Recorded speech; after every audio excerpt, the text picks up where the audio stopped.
This is BBC World News. I'm Komla Dumont, live outside Buckingham Palace, where thousands are gathering ahead of today's royal wedding. In just 5 hours from now, Prince William and Catherine Middleton will take their wedding vows, completing a love story that began 10 years ago. And they asked. Hundreds of thousands are expected to line the route and take part in street parties across London. And it's just over an hour to go before the first guests start arriving here outside the Abbey. There are last-minute security checks and, of course, growing excitement amongst the crowd.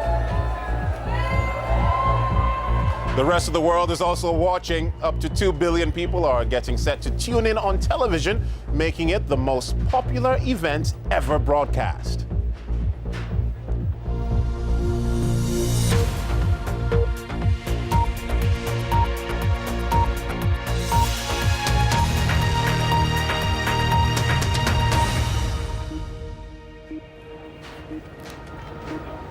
Hello from Buckingham Palace. I'm Komla Dumont. We are just hours away from witnessing the pageantry, the pomp and circumstance of the wedding between Prince William and Catherine Middleton.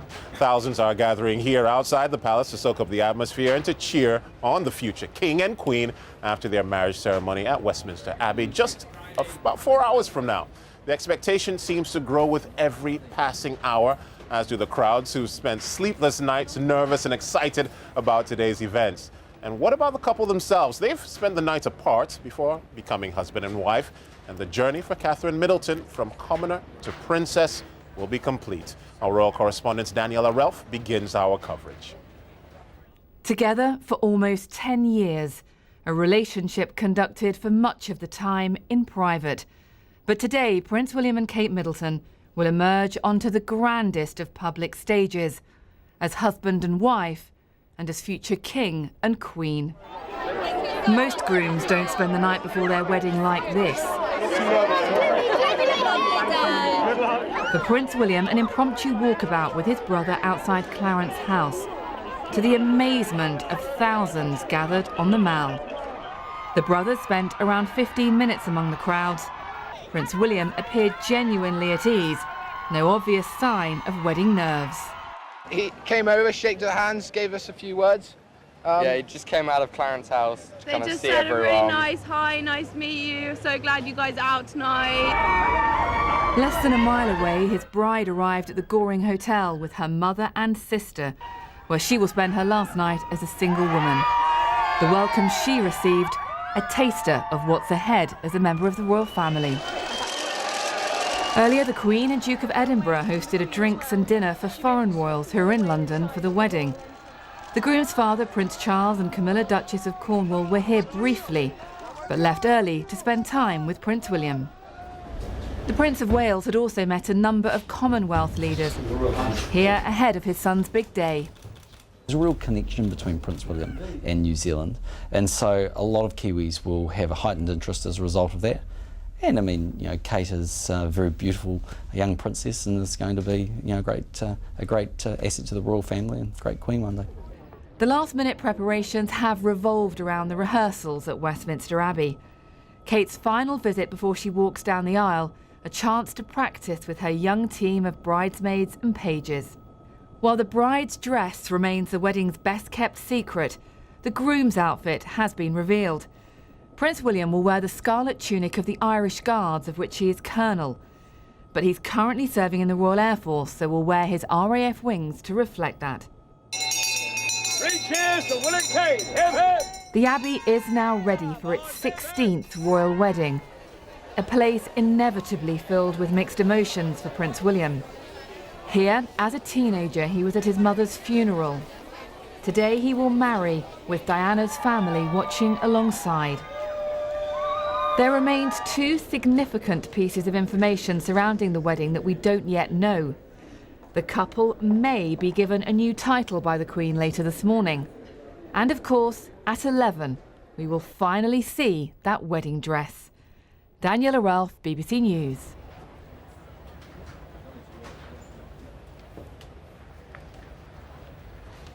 Yes, that dress is on everyone's lips, but if you can just look behind me, you can see these crowds of people. They've been here since the early hours of the morning, and a few of them actually starting a barbecue in the distance over there. But, you know, most of the people who are here are waiting for that very special moment when the couple arrive on the balcony.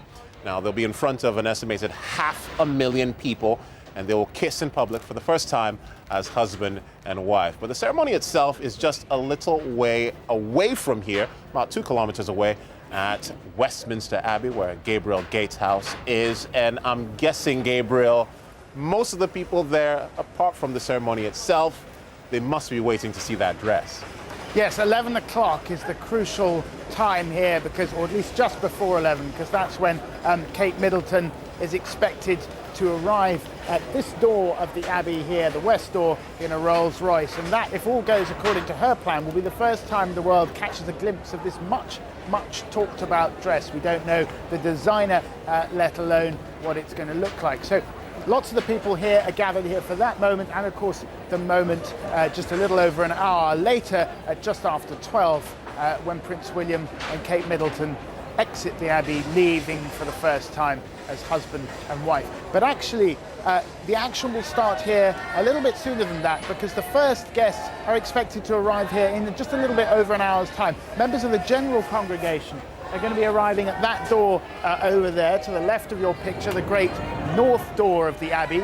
These are all the people who've been invited, nearly 2,000 guests, apart from the heads of state, the other members of the royal families and the celebrities. So the general congregation, they'll start trickling in just about an hour from now, and then from 10 o'clock, that's in about 3 hours' time, we'll start to see the very recognisable faces of some members of the royal family, including Prince William and his best man, Harry.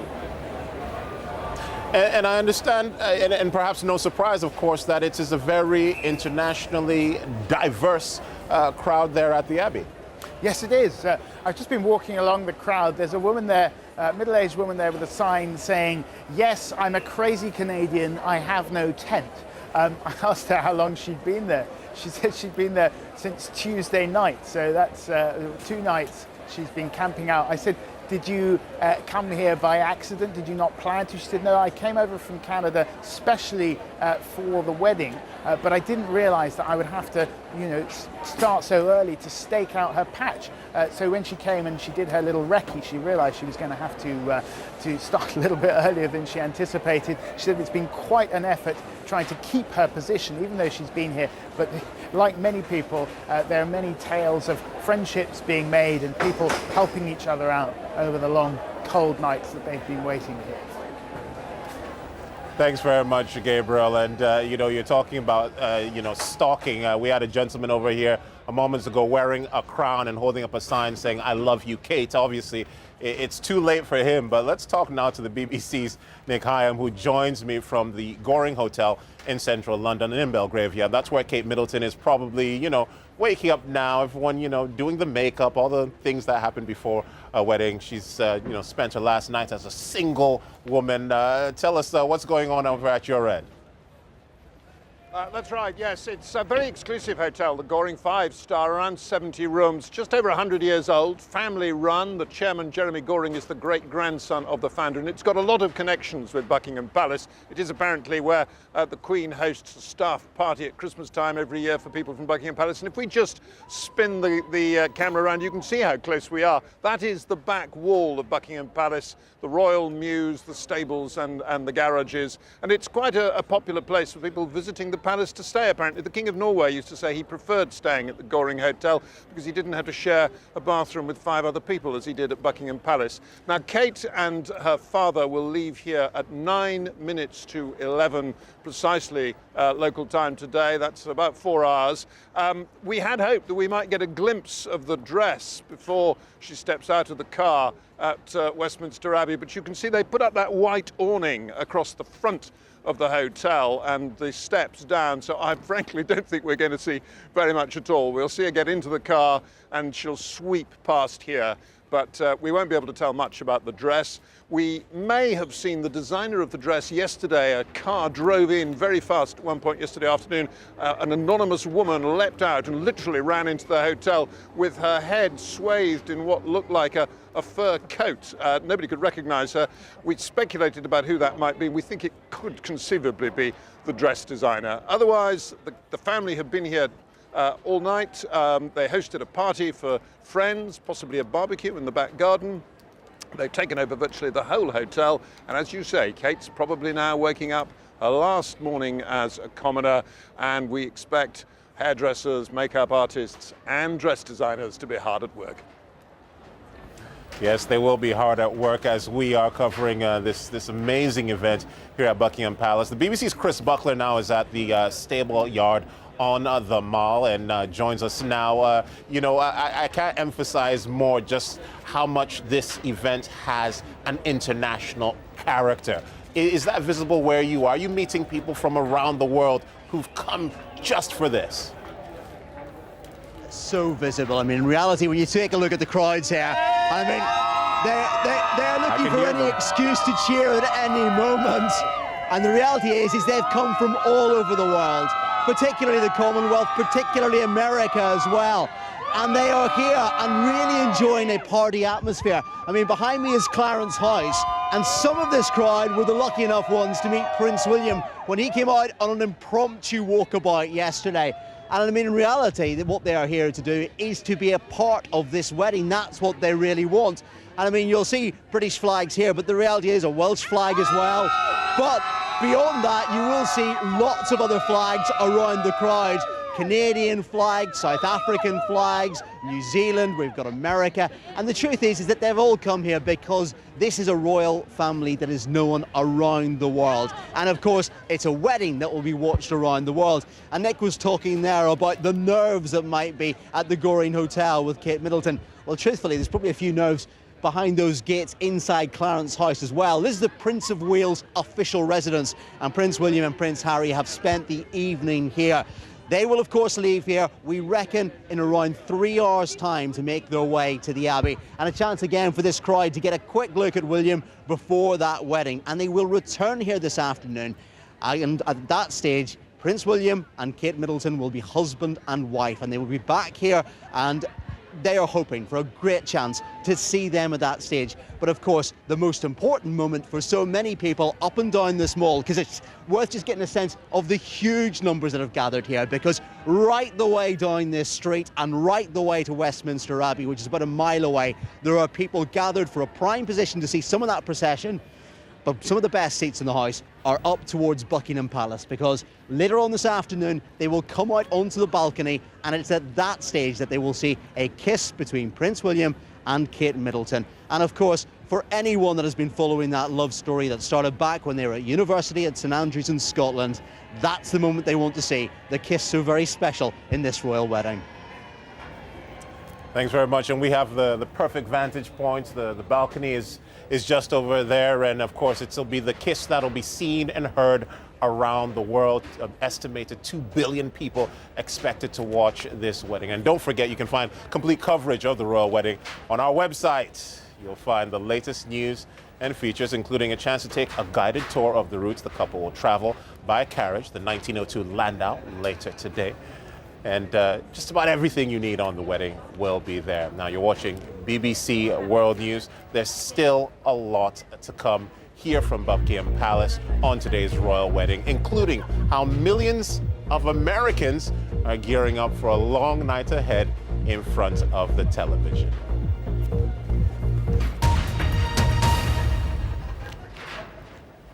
Interest in the marriage of Prince William and Catherine Middleton stretches around the world, even to China. Factories there have been producing royal wedding memorabilia for months, from plates to replicas of Kate's engagement ring. Here's our correspondent, Michael Bristow. Now, you might not think there'd be a lot of interest in a British royal wedding here in communist China, but there is. I'm standing at the moment in the offices of Vogue China, and for the next edition, they've got a whole spread on Kate Middleton and her unique appeal. I'm joined by the editor of the magazine, Angelica Chung. Hi. Angelica, Tell us a little bit about what you're featuring and why you're featuring it. Well, this month, because of the royal wedding, we're running a big feature on their romance. And inspired by this story, so we decided to bring out a whole supplement on the weddings. So the weddings cover girl, Danny Lee, she's getting married this month to the boss of the agency. So it's a very fairy tale story as well. So it's quite a big deal at the moment with all these heavyweight weddings going on. A lot of interest. You mentioned interest there. Is there a lot of interest across China in this royal wedding? Oh yes, I think absolutely, especially in urban areas. You know, the mother's generation, they never got to have any proper weddings, you know, because of the way things were then. But now with the young generation, the girls, you know, their biggest dream would be to have a very glamorous wedding. So, you know, the supplement, the royal wedding would serve as a great source of inspiration, you know, for all the brides-to-be in China. Angelica, thanks very much. So there's interest here in the Vogue offices in China, in Beijing, but perhaps on the street not so much interest. It's the May Day holidays coming up and more people are interested in perhaps going on holidays, shopping, seeing friends than the events taking place today in Westminster Abbey.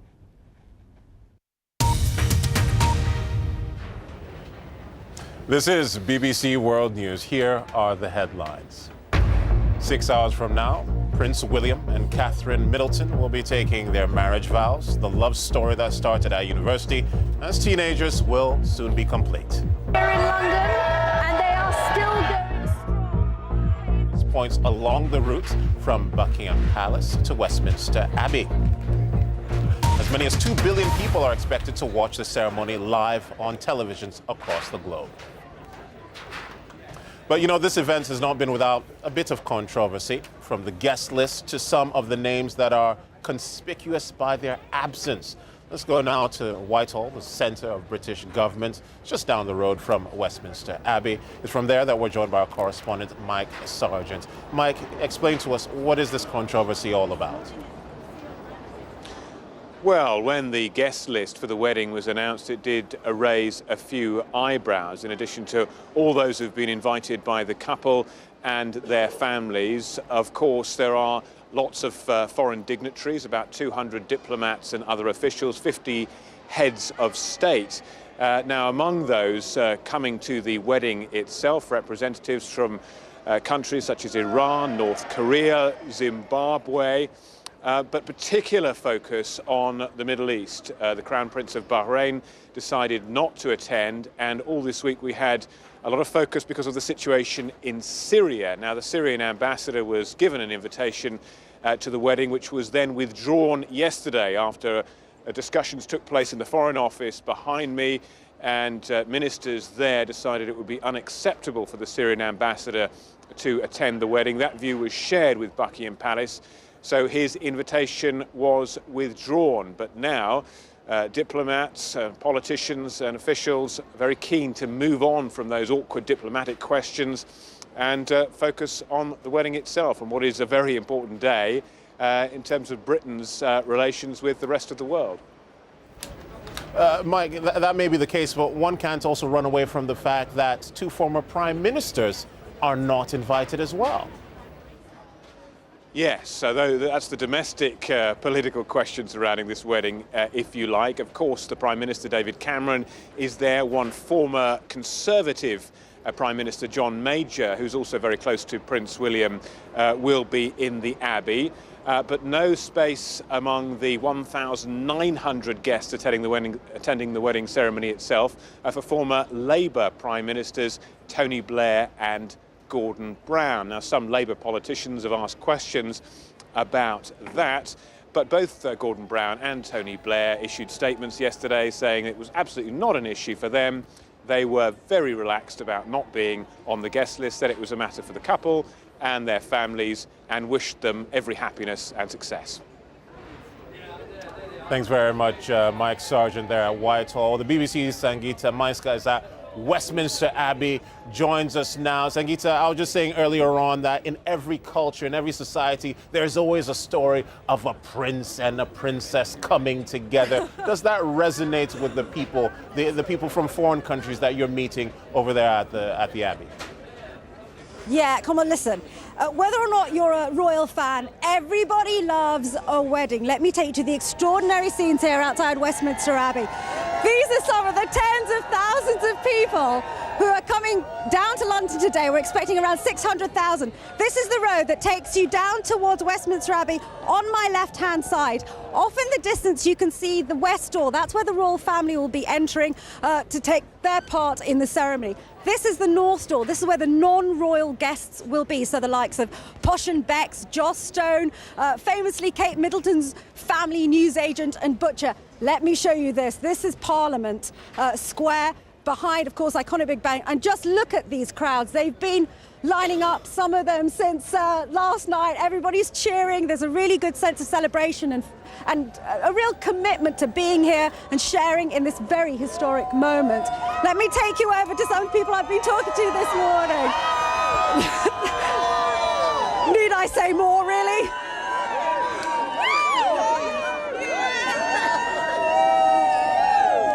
Many of these guys camping out here for the whole of last night, is that right? How long have you been here, guys? Since 2 o'clock yesterday afternoon. Oh my God, 3:15 yesterday afternoon. We're freezing cold because we didn't have anything to sleep in, only sleep in no chairs. tent. No tent. So we're really cold. We're glad the rain held off. Yeah, but we've had such a lovely, lovely time. Everybody's been lovely. What is the atmosphere like? It's difficult to describe, isn't it? Right. You cannot believe what it's like. You've got to be here to feel it. To feel it. You know, everybody's. Oh, it's full of fun. Now, everyone that I spoke to today saying very much that part of the reason they've come here is because of Princess Diana. We've all come here because of Princess Diana. We fell in love with her. We was at her funeral, and she's the best thing that ever happened to the royal family. There'll never ever be another one like her, and her boys are taken over from her, and we just hope that they are as good as she is. Very quickly, girls, you come from Ohio. Yeah, Ohio and Los Angeles. We're super excited to be here. And why do you love the royal family? Because they're amazing. Yeah, my mom loves them. I love them. It's just kind of like a family thing. Yeah. Thank you very much indeed. A cheer for the couple.